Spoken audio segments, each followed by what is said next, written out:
Hello friends, welcome to another episode of the TFC audio project. On this episode of Shop Talk, Mike and I talk about optimizing your learning. We start by defining learning, we discuss learning as a skill, and we talk about how sleep and food affect your ability to learn. We talk about having a process and a method for acquiring knowledge, and how training the mind for focused attention is more important now than ever, especially when it comes to learning, considering the fact that we live in an age of distraction. We really enjoy the conversation, and we hope that it benefits you in your own life. This episode of the podcast is sponsored by TFC app. With an expanding global tribe of foot nerds, we set out to create a platform that will allow our tribe to share our learning journey with others and inspire people around the world to live a more natural lifestyle. Only you can be the hero of your own health journey, and we want to create a free app that delivers you the information, the guidance, and the inspiration you need to reconnect with health. We released a soft launch of the app on October 1st, where you can see all the menus and features, and we'll have a full public release and activation of all the features on November 1st. To download the app, you can simply click on the link in our Instagram bio, or look up TFC app on the iOS App Store or Google App Store. This episode of the podcast is also sponsored by the Roasters Pack. Our team at TFC head office are big fans of coffee before 11 a.m., and the Roasters Pack is a really unique Canadian company that provides a subscription service to deliver you 3 great coffees to your door each month, and they give you the story of the craft roasters behind the beans that they deliver. Check out theroasterspack.com, use the code FOOT at checkout, and you'll get $7 off your first month of any subscription. Lastly, this episode is sponsored by our travel partner, Nanook Protective Hard Cases, which we use to transport gear for our seminars and workshops. They make super high quality cases in Canada that can keep your electronics safe when you're traveling. And you can check out their stuff at nanook.com, Nanuk.com. That's it for sponsors, so let's dig into this episode. Hope you enjoy. It's the TFC audio project. It's a collective effort. Help people understand their bodies, starting at the feet are the gateway for people to see that there's an issue. A foot conversation is always a whole body conversation. Hello folks, Nick and Mike here, back for another episode of Shop Talk, and today's episode is going to be about optimized learning. We all know that learning is the process of acquiring new knowledge, but in the modern age of distraction that we live in, being able to spend time in deep focus and learning has actually become something that's very difficult. As our team continues to learn about health, we've picked up some important pieces of knowledge about things you can do to improve your ability to learn and train your ability to learn. So Mike and I wanted to have a conversation about that today. And probably the first place to start is let's define learning, right? Like everyone knows the word. When you say, oh, I want to learn something, or even the word learning, I think people know what it means, kinda. But if we break it down, one definition I pulled was learning is the process of acquiring new or modifying existing knowledge, behaviors, skills, values, or preferences. So it's basically the acquisition of knowledge, and they say that in that same definition, it says this ability is possessed by humans, animals, plants, and some machines, which was probably added recently, but that's another kind of thing where machines are now able to learn, and that's scary and also exciting at the same time. I think the two components of that pop out are acquiring new or modifying existing. Yeah. And I think it's both that we were talking about before are important. They're both just as important. It's because it's not like you're just adding new stuff all the time. It's actually and you're not replacing stuff all the time. No, you're sometimes having to just like kind of modify and actually go back to the drawing board and be like, oh, what I thought before was not necessarily correct. So you're like cutting and hacking away things that might not have been as on point as or it might not have been as truthful as you thought, and then you might be adding new stuff altogether. And I think we like to focus on you're wrong, I'm right, but usually what it ends up being when you actually have a rational conversation between two humans interested in finding points of agreement instead of just arguing is that it's not I'm wrong, you're right. It's we're both in agreement on 90% of stuff, and then I disagree with you on 10% of stuff, but that's probably not what we need to focus on. I think that's important, and I agree that modifying existing knowledge is an important point of learning because it's not always brand new novel stuff. It's more tweaking your existing way of thinking or your existing understanding to implement new knowledge and kind of just change that perspective slightly. So, and then doing that constantly and incrementally, which can result over time in big changes, but and that results in, we'll get into I think first going down to like the nuts and bolts of learning, because we can strip everything away and look at kind of some of the mechanisms that we know currently in terms of psychology, but also even like neuroscience and brain science. Yeah. So what we learned a lot about in physio school, which I didn't really kind of appreciate at the time, was these neuroplastic changes that are happening and neuroplasticity, and basically kind of rewiring and remapping the brain based on what you expose it to. So, I mean, like neuroplasticity in and of itself is how the brain is like plastic and it's able to change over time depending on what you do with it. So, and then, you know, there's this concept called long-term potentiation, and that's basically when you take nerve cells, which are called neurons, and you and different neurons are firing. So there's this concept called, if they fire together, they wire together, right? Neurons that fire together wire together. And that's just, if neurons are continually sending signals between each other because they have some stimulus that's causing it to do so, you're learning something new, you're doing something that causes these neurons to fire, this signal transmission is going to get stronger and stronger over time. And it's actually going to build more neural strength. So the strength between these neural connections. And there's actually going to be new neural connections as well. So you're kind of sprouting new neural connections in your brain based on what you're learning. So this has become something that goes from something, people think learning is more like comes out of thin air, or it's like more, but it's like literally you're putting down new hardware and you're sprouting things in your brain, and they can actually monitor new neuronal connections sprouting in your brain when this is happening. Well, what I think very interesting. Crazy is when, like, you're right, in physio school we have it's such an abstract concept when they say neuroplasticity or neural remapping, but you know, I always wish that you could go back with a new brain. The brain that you have now in physio school, it would probably be awesome and terrible at the same time, because you'd call bullshit on so much stuff, but you'd also be like, wow, I can actually understand, you know, the class on stroke, for example. That's where you see it, right? When you're on placement, you see someone that's had a stroke and a part of their brain has basically been knocked out of commission, and you essentially see neuroplasticity in action when someone that cannot move their hand and half their face is sagging goes back to regaining control over those areas. And oftentimes it's not coming from that center of the brain coming alive again. It's coming from other areas of the brain taking over that role. And that is so, looking back on that, it like amazes me, some of the stuff I saw, but I had no context at the time. Exactly. It can occur between individual neurons, like I talked about, and what you just said is more larger scale. And we can even, like, it's called cortical remapping. You can remap your brain depending on your use. So, and we see that in like brain injuries too, when people have accidents. So it's like a part of the brain's knocked out, and you see it even in you know, for instance, somebody who goes blind, different parts of their brain will actually start to work harder in terms of giving you more tactile stimulation, feedback, and things like that. Sharpens your other senses. But it's just like literally other parts of your brain can be like, okay, we're going to take over the function of that now. Let's figure it out. Let's mobilize resources. Let's kind of get all hands on deck and figure out how we can use these neurons to do the same job as that was doing. And then that becomes something. So I think a big part of that is like, you see the people who do very well in things like stroke rehab, brain rehab, and stuff like that. These are always the people that really buy into the process and are motivated and determined. And I know I'm not going to name names, but there's a doctor in Ottawa who had a motorcycle accident, and he was known to be a very like a kind of a motivated guy, very career focused, driven.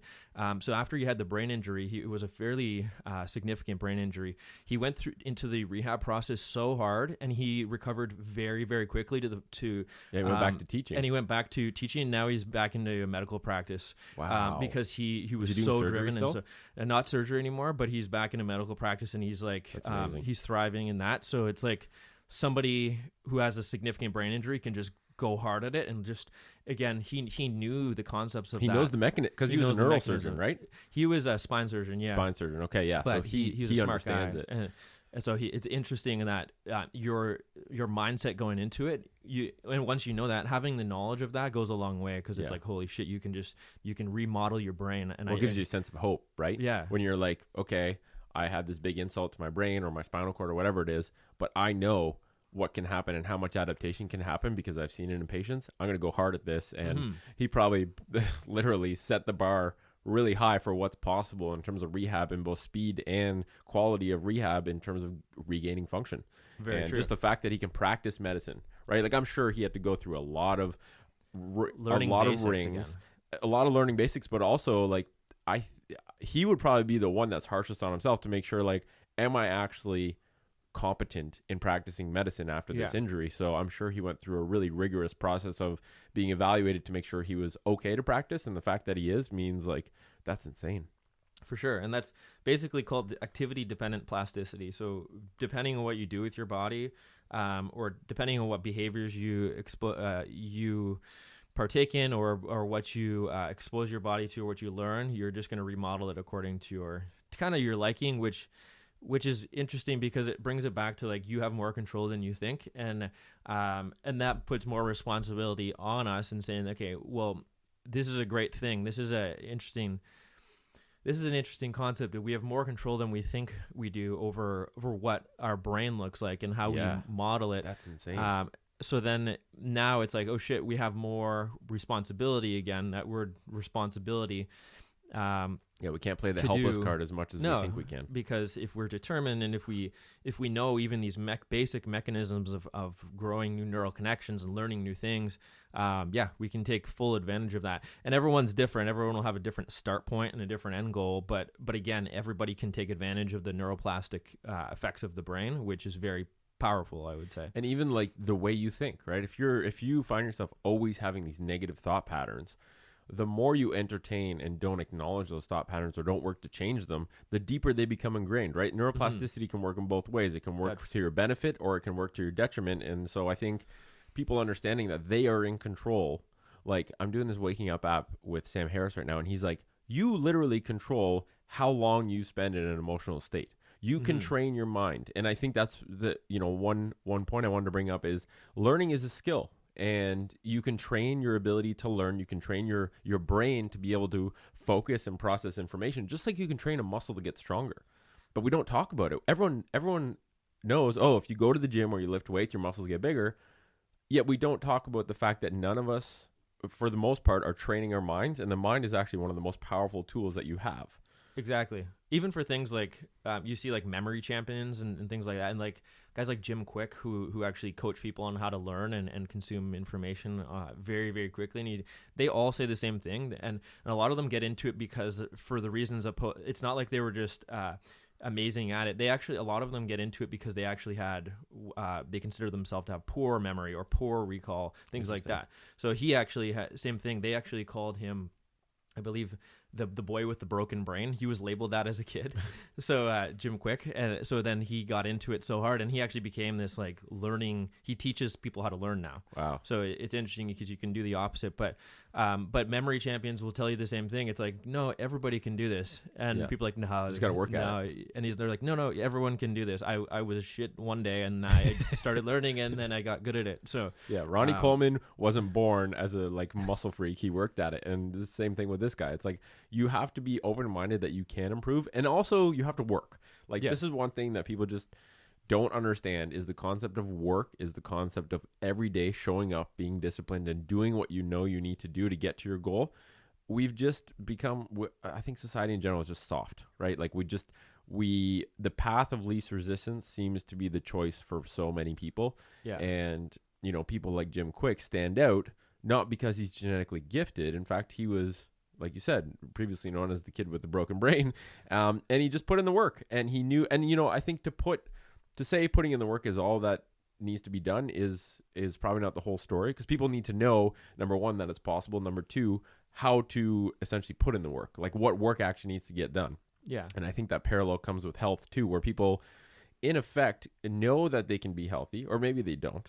Maybe they've been medicalized so hard that they don't know they can be healthy. But once they realize health is within their grasp, they are the ones that control their health. Then they just need the information and the guidance on how to get there. And that's really, and then they need to put in the work. And they need to put in the work. And only they can put in the work. That's the thing. It's like, you can be prepared for that journey as much as possible with information and guidance, but only you can take the first step, and only you can put in the work every day. But the people who buy in, shit happens. Like it's amazing what kind of changes happen. Oh, exactly. So one thing we talked about is that we wish, I think you would agree, I wish I would have taken I wish the first course in undergrad was teaching me how to learn, because I really think that now that, you go through this process of self-discovery to figure out okay, well, this works, this doesn't. I absorb information way better this way. And we'll go through several elements of how to optimize your ability to learn. But even just learning how to learn, which sounds silly to say, is a massive element in being able to optimize your ability to learn effectively. There's a concept called active learning, and it's basically taking control over your own learning experience. And basically, a lot of it goes down to like the internal dialogue you have about learning. So going through, like almost having conversations with yourself in your head as you're learning things, and you're like, oh, like talking to yourself, this makes sense. Oh, I see where this fits in. So a lot of the times we're just kind of reading stuff passively, and we're not actually going through this internal dialogue and like deconstructing the things as we're learning it.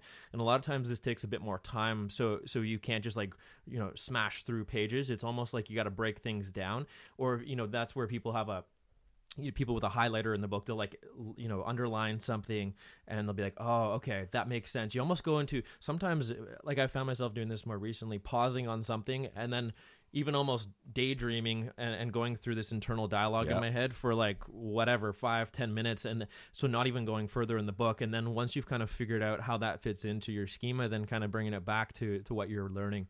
I agree. But it's this I think people are uncomfortable with having these conversations with them, or they just don't know, or haven't trained themselves to have these internal conversations with themselves as they're learning stuff. Yep. So active learning. I agree. I chunk books. Like I'll usually like read the intro, read the first page of each chapter, put it down.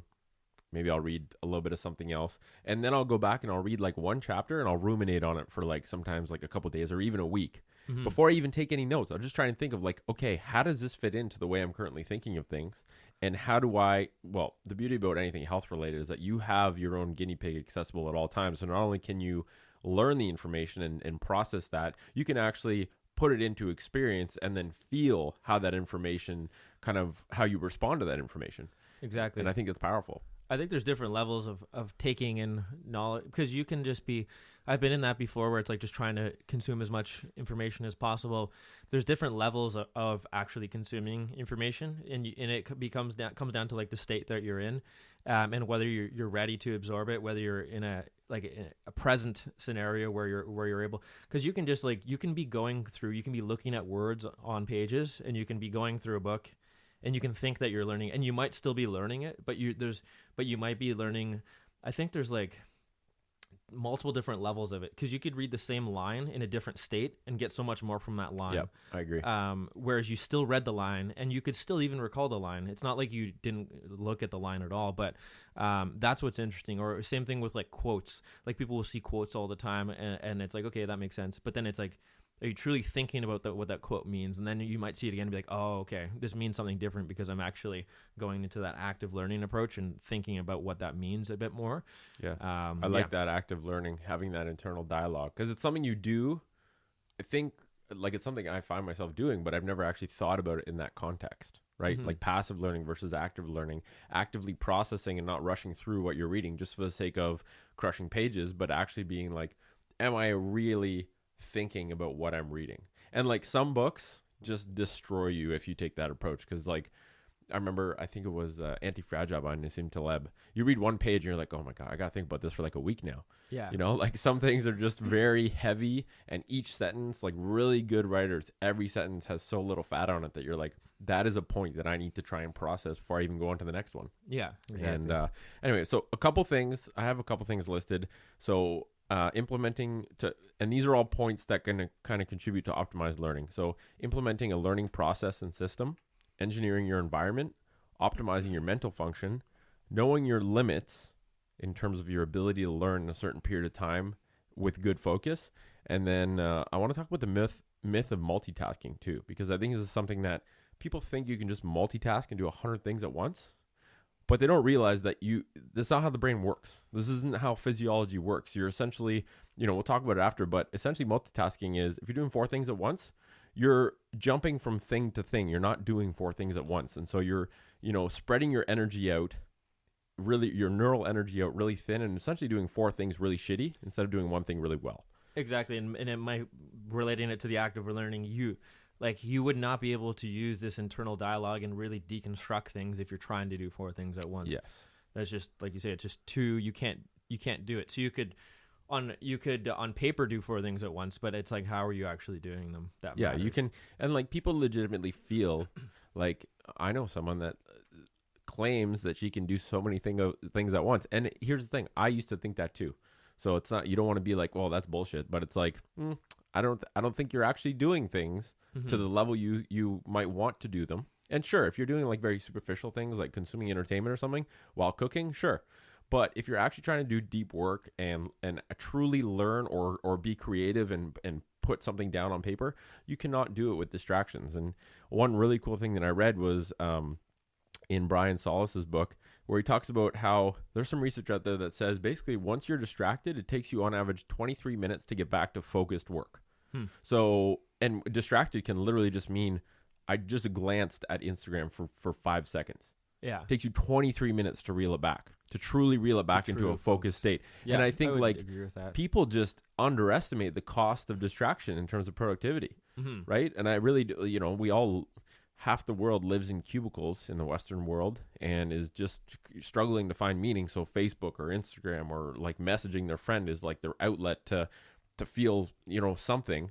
But I think that comes at a big cost that we might not realize because it's not, an obvious cost, but the cost is definitely there. And I see it in myself all the time. And I'm sure you've seen it too, where as soon as you get distracted and it breaks your kind of focus, if you're doing some sort of deep work, it's very hard to get back on it. Yeah.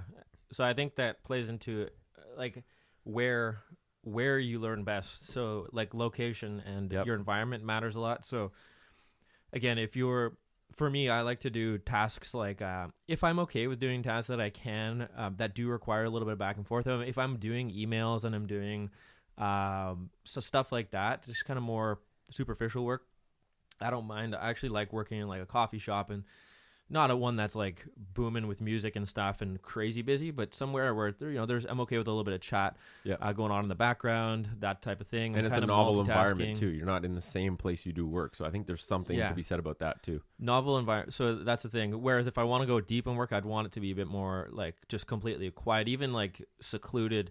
And and I want to play around with that a bit more. I haven't had that as much, but back in like university days, I go to the library specifically, and I like going even like at Elborn, like going into a room where no one was in and just like reading there, or going to. I always hated when people were talking in the library because that's the one place that you had to work. But so you just go deeper into the library and find rooms that those a-holes that talk on the non-talking floors. You're like, dude, like you're like, I understand what's going on here. This is like social hour. You're turning like 2 hours of work into like 5 hours and snacks and everything. That person's accomplishing nothing, and they're making you get kind of dragged down with them. So I think engineering your environment and knowing what to engineer into your environment. So like putting your phone away, closing the tabs on your computer.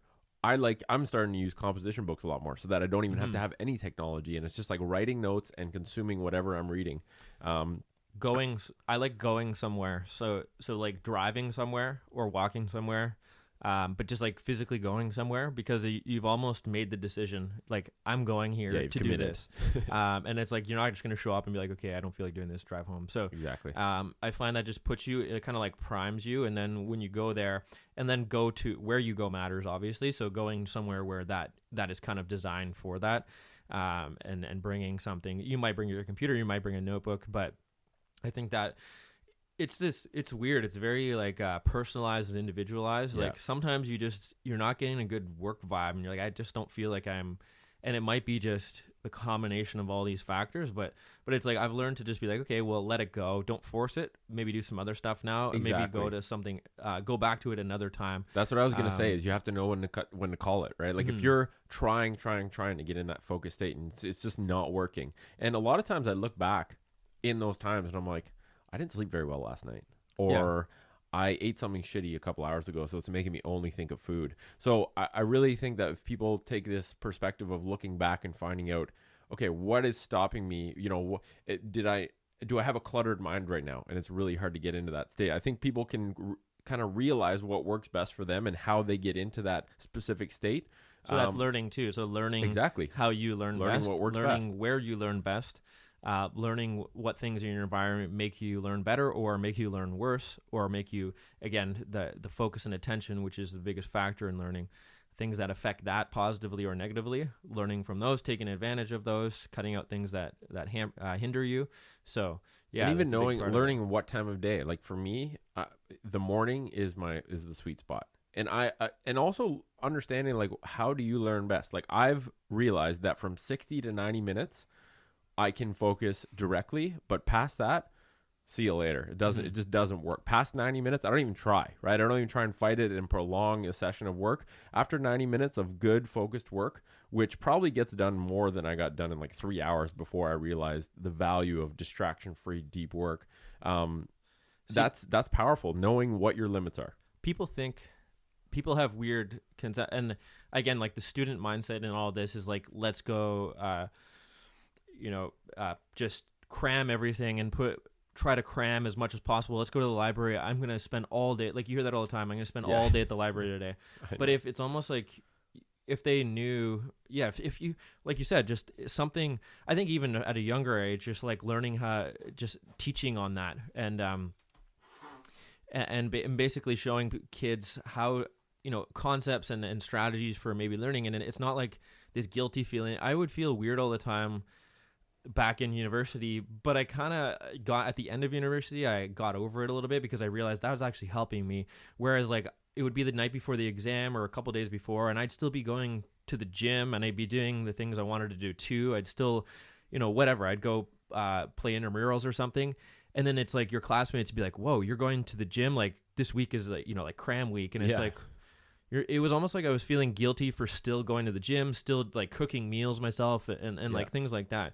But I think that's really important and that if you just take a different approach at it and be like, well, no, I've had my time. Going to the gym is actually a way now I can kind of reset my mind, recharge, so then I can be more productive after. Yeah. So I just fit the gym in, and I did an hour on the front end, hour on the back end with an hour at the gym.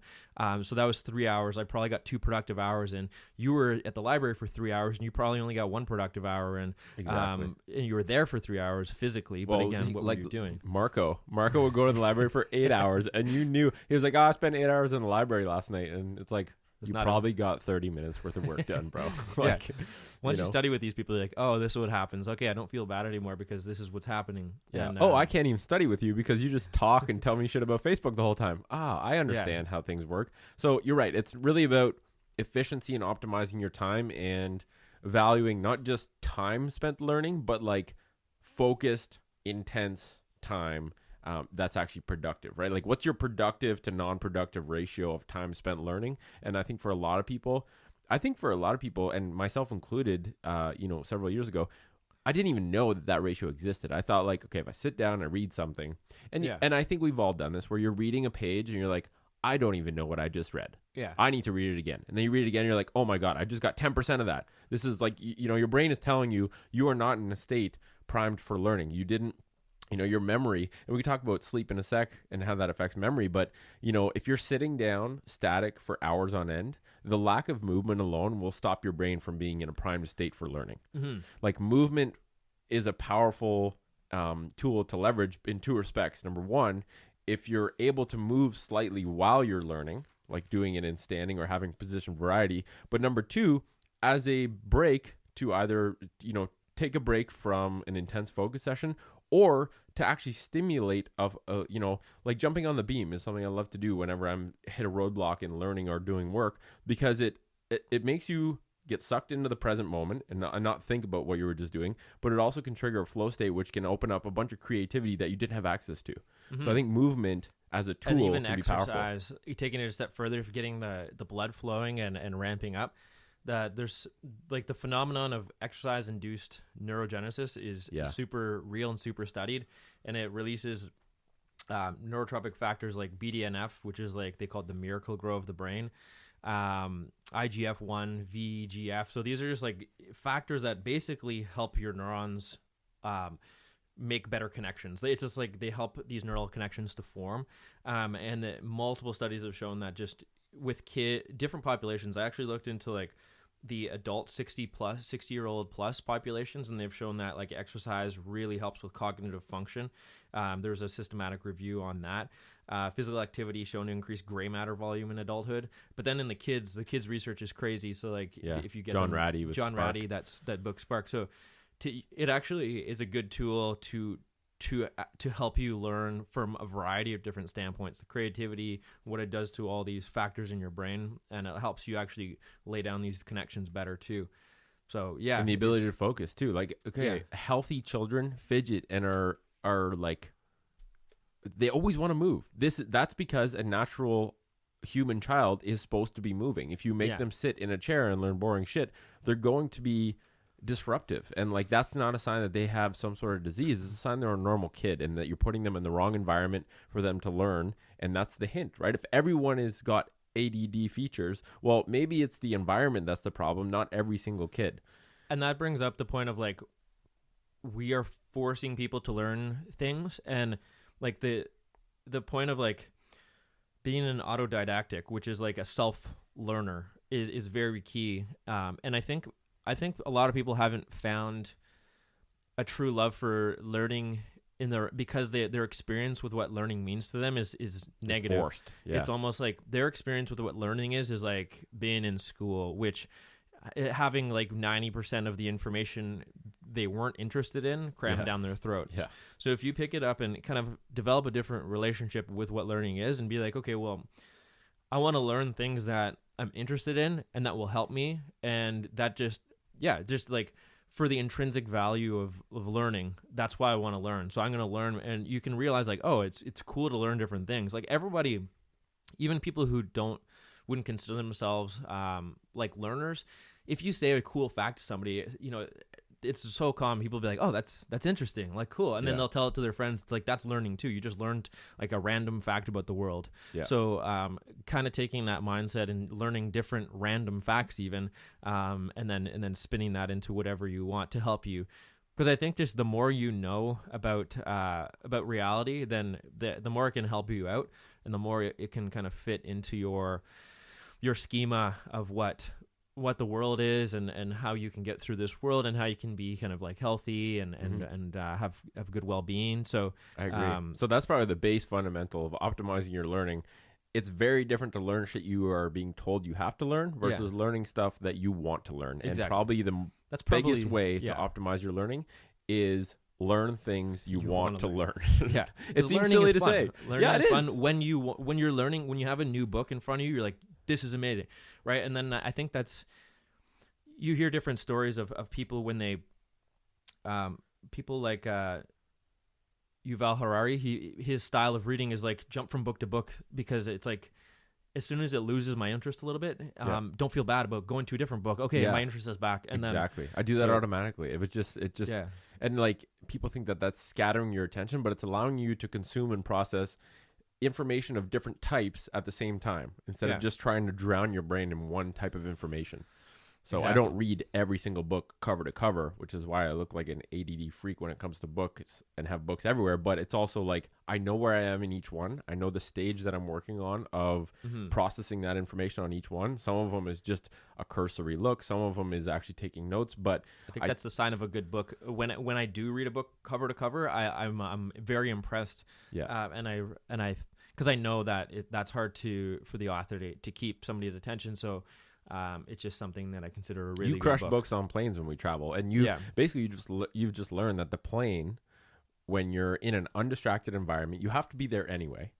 Is a really good environment, is a sweet spot environment for having long focus. Like the only thing it lacks there is movement, but you still get up and move around, and you can take 10 minutes and just breathe. Like it is, I get a lot of learning and actually work, like writing work, done on planes, because no one has access to distracting you unless you have some annoying co-passenger. And I think that's just, it's all about, like you said before, learning how you learn is actually a very important element of learning. And I think we just don't think about learning at different levels, and we don't think of it as something that could be optimized or trained.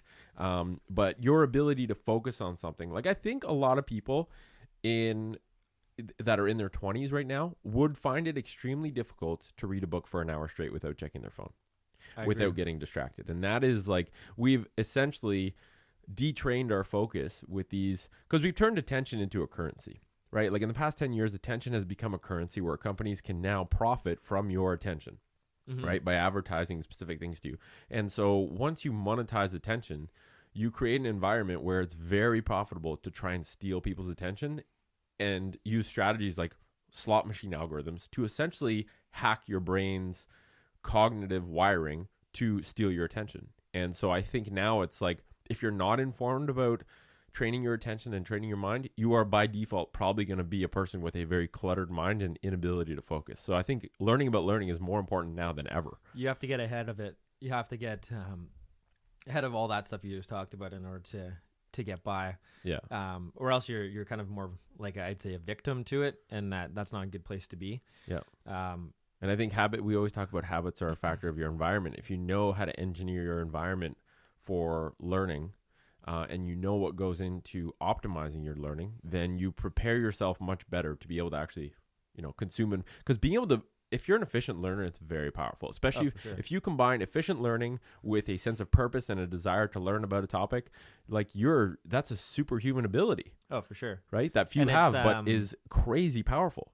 It's also like, it's not linear too, because learning, as you learn, you like the schemas we talked about. I think it's more, I don't know if it would be, it's more logarithmic though. I would say it's just like things are, they multiply on top of each other, and then you have more associative things you can associate more things that you've learned in the past with new things. Yes. And then that becomes more things you can associate with more things.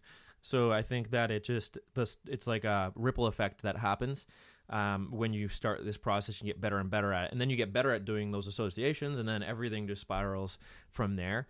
Yeah, you're right. It's not a linear relation, because linear relationship would be the more time you spend learning, the more information you consume. Whereas a logarithmic scale, something that's exponential, if you include learning how to learn in the time you spend learning, well, if you 2x your ability to learn, well, you just doubled the speed that you learn. So spending 2 times as much time learning will give you 4 times the return, right? So you can really optimize things if you think deeply of it. And I think sleep is one of the biggest ones. For sure. Right? Like, we know the effect of sleep on memory formation. And really, like, when you're learning, you're processing information, you have to, in order to truly incorporate that information, you have to put it into long-term storage in your memory. So that's like the back.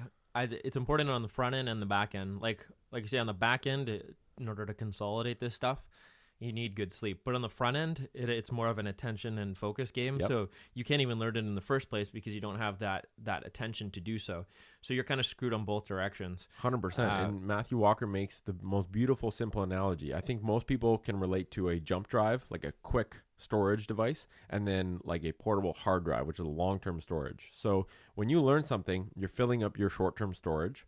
And when you sleep, your brain essentially processes all the information from short-term storage to long-term storage, right? Cold storage, to deep memory formation.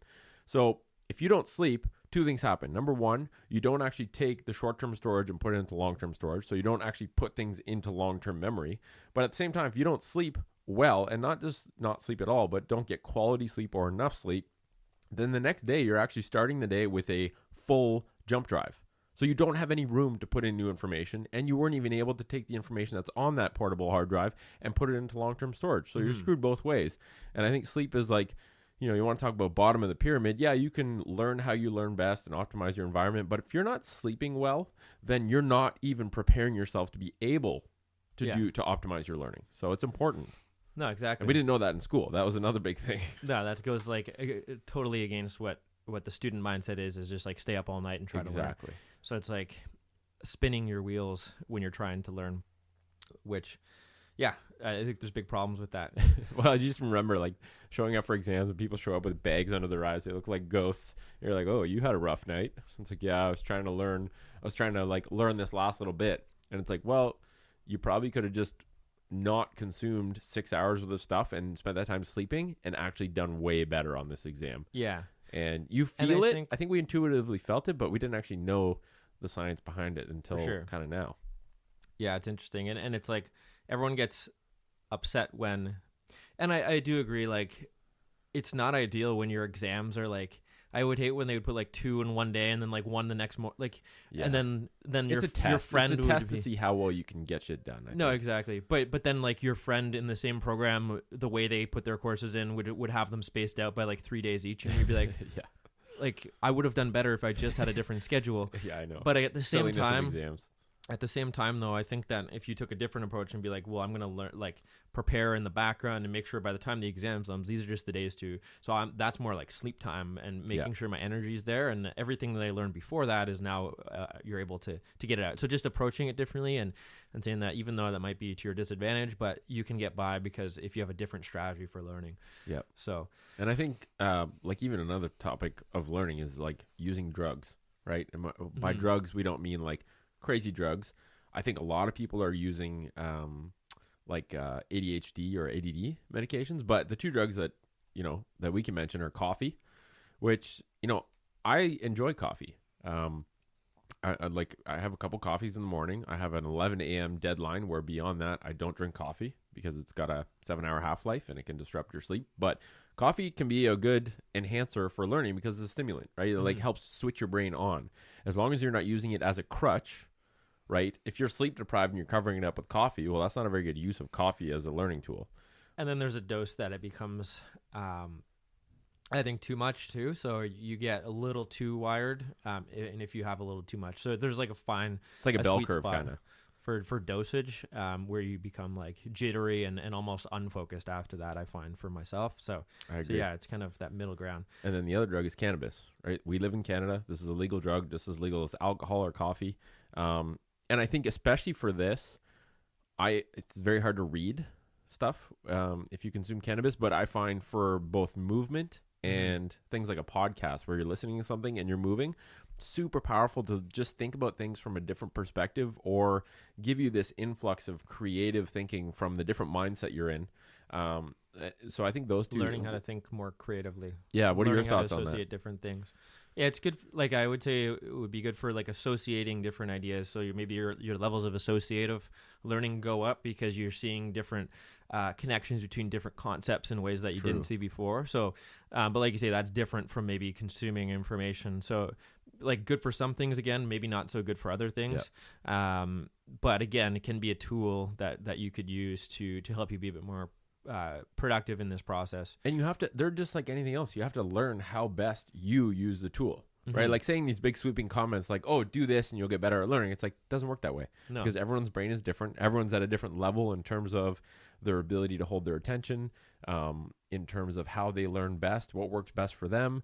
But I think general principles like you should be sleeping. Yeah. You should probably avoid distractions. You should focus on learning how you learn best because that's going to allow you to learn way more in the end, even though in the Sure. short term it's, requires extra mental focus to figure out, okay, well, I did it this way this time and I could only focus for like 20 minutes. And even just like being aware enough to know when your focus stops, Yeah, that is hard for a lot of people. for sure. We don't even know. I think that brings us to the concept of like learning from your feelings. So learning from your emotions. So, and that might, like, emotions might mean different things for different people, but learning from how what your body's trying to tell you, what your emotions are trying to tell you. So that feeling of getting restless, that feeling of getting anxious when you might be learning something, learn from that. The feel like, or even just in a more broad sense, in general, when you're feeling a certain way, can you be aware of that and learn from that? Because that is learning as well. Learning what your body's trying to tell you in these messages we call emotions. And that's all it is. It's just these like messages that we have a tougher and tougher time unpacking and figuring out what they're trying to tell us these days because we got so much stimulus coming in. But it's, you're feeling that way for a reason. Yeah. And I think it's like, You gotta this is like the interpret that concept language. of from I don't know if it was Brett or Eric Weinstein, but it was the concept of critical feeling, because everyone talks about critical thinking, and it's just like being very critical of what you're thinking. But I think that critical feeling and what they would suggest is that's just as important of a concept, and being very critical. And again, it starts with like awareness, but it's like, why am I? Let's really think about why am I feeling this way. Yeah. And is there things that I did on the front end that made me feel this way? Let's learn why I'm feeling this way so that we can make changes in the future to either perpetuate that if it's a good feeling, or the opposite, or get eliminate it or if it's extinguish bad. it if it's a bad feeling. So that's learning from your feelings, critical feeling. Yeah, we just get really detuned from listening to our body. Mm-hmm. I think that comes from multiple things, one of which is just this medicalization of everything, where we wait till other people tell us what's wrong instead of just being able to feel and, detect patterns. Even like people just don't think of, understanding when these negative emotions come, what circumstances are surrounding it, what could potentially be contributing. Like those are a lot of layers to go down into. But by figuring that out, you make your life so much better. And I think people, it's the same thing as always. There needs to be an awareness that can be figured out. Mm-hmm. And then there needs to be a constant effort to always try and evaluate these, number one, actually detect the mood you're in. Right? Yeah. People just are on this roller coaster, and they might be angry or in a really sad mood, and they don't even know they're in it. They're just living it. Yeah. So detecting it and then trying to figure out what things can trigger this or what things can cue this, so that I know for future. Or and then also I would add is like learning how to then potentially change your state or your emotional state, or the way you're feeling. Learning how to do that best too, because maybe you detect, oh, I'm feeling this way, and maybe you detect it's because of this, this, and this. But maybe from there you say, I also know that if I do this, I can actually change into this better state. So you learn how to quickly get yourself out of it and get yourself back on course quicker from what you do. So it might be to run, it might be whatever it might be for you. It might mean just going for a walk and taking some fresh air in. But I think just the quicker you learn from what caused that, and then what can I do to course correct, and then just have those these options for you in the future when it does happen. And I think, we'll do a whole podcast on meditation and mindfulness, because I think the two M words mean very little. They used to mean very little for me, but now they mean a lot more as I'm learning about their value. And, I've always sucked at meditation. I just thought never was good at it. Now I'm starting to kind of grasp it more. And, one thing I realized is you just got to practice, right? Like you have to be in a white belt mentality for a long ass time if you have a cluttered mind, which I often find myself having. So, starting to practice meditation, even if it means 5 minutes a day. And people think that meditation is like this state where nothing goes through your mind. That is total bullshit, right? A lot is going through your mind, and that's the point, right? You're recognizing all these thoughts that come into your mind, and you're not like getting mad at yourself for not being able to focus. You're acknowledging and observing them and being like, I'm thinking of that because that's something that I didn't resolve, or that it's a loose end I have to tie up. And I think once you get good at practicing decluttering your mind, it allows, you're also training attentional focus, right? Like you're training the muscle of your brain to be better at eliminating noise and zoning in on one specific thing. And I think that is a direct enhancement to your ability to learn. Yeah. Because it's like, okay, you can eliminate distractions as much as you want, but like you can find distractions anywhere, right? Yeah. You can, like, a feeling of itchiness in your toe can be a distraction, but you have to get good at just, blocking things out that aren't relevant. And so, yeah. I agree.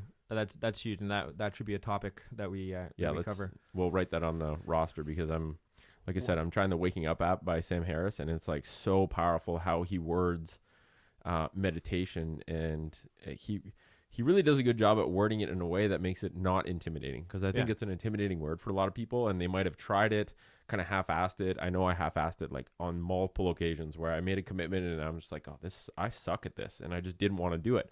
But once you truly put your soul into it and commit to being like, I'm going to suck at this for a while, but I'm going to do it I'm going to show up every day for 5 minutes. Now I actually look forward to it. Like I actually love taking 5 or 10 minutes and just, not going for a walk, but just sitting down. And his app is very helpful because he kind of guides you through it. And obviously the goal is to not need the app eventually, but I already noticed changes in my ability to focus when I'm doing work. It's like it's very subtle, but it's very sneaky and awesome. Yeah, for sure. So yeah, we'll chat about that. One other thing I want to chat about is just learning how to relax or down regulate, because I think, and I mentioned that, I mean, you could also mention learning how to upregulate, but I feel like we don't have that as much of a problem. Yeah, we got plenty of upregulation. I mean, like if let's say you're going for performance, or you're going to be doing you're playing a sport, or you're doing like a powerlifting event, you might consider like, okay, let's learn how to really get myself in that state to really.